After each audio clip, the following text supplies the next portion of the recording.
विदर्भ राज्य आंदोलन समिती मागील 12 वर्षापासून स्वतंत्र विदर्भ राज्यासाठी लढत आहे आणि ही विदर्भाची लढाई आता 2027 पर्यंत पूर्णत्वास आणायची आहे. विदर्भ राज्य मिळवायचा, त्या अनुषंगाने आमचे जागोजागी मेळावे सुरू आहे आणि 22 फरवरीला जो लॉंग मार्च आणि चिटणीस पार्क येथे भव्य मेळावा होणार आहे. त्याच्या समर्थनार्थ आज विदर्भ राज्य आंदोलन समितीच्या नागपूर शहराच्या वतीने इथे बाईक रॅली काढण्यात आली आहे.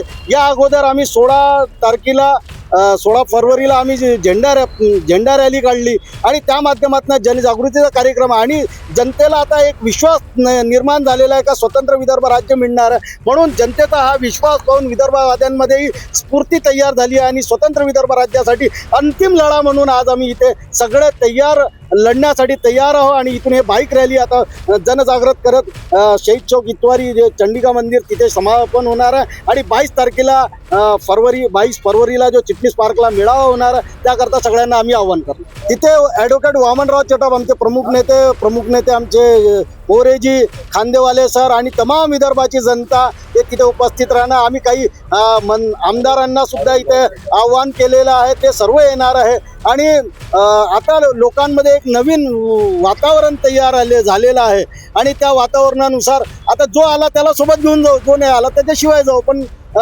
चांगल्या प्रकारे आता विदर्भाचं आंदोलन पेटलेलं आहे. जय विदर्भ, मैं अलका पोपटकर। हम विदर्भ के निवासी हैं, जो कि हम इतने सालों से प्रयत्न कर रहे हैं कि विदर्भ अलग होना चाहिए और इसके लिए आज हमने 18 फरवरी 2026 को हमने बाइक रैली निकाली है कि जनता में अवेयरनेस होना चाहिए कि विदर्भ को सच में अलग करना है और उसके लिए आज ये हमारे जो प्रयत्न हैं, हमारे जो संघर्ष है, आज हम ये जनता को दिखाना चाहते हैं विदर्भ के कि सच में जैसे रफ्तार होनी चाहिए वैसे ही विदर्भ को अलग करने के लिए रफ्तार होनी चाहिए। जय विदर्भ, जय भीम।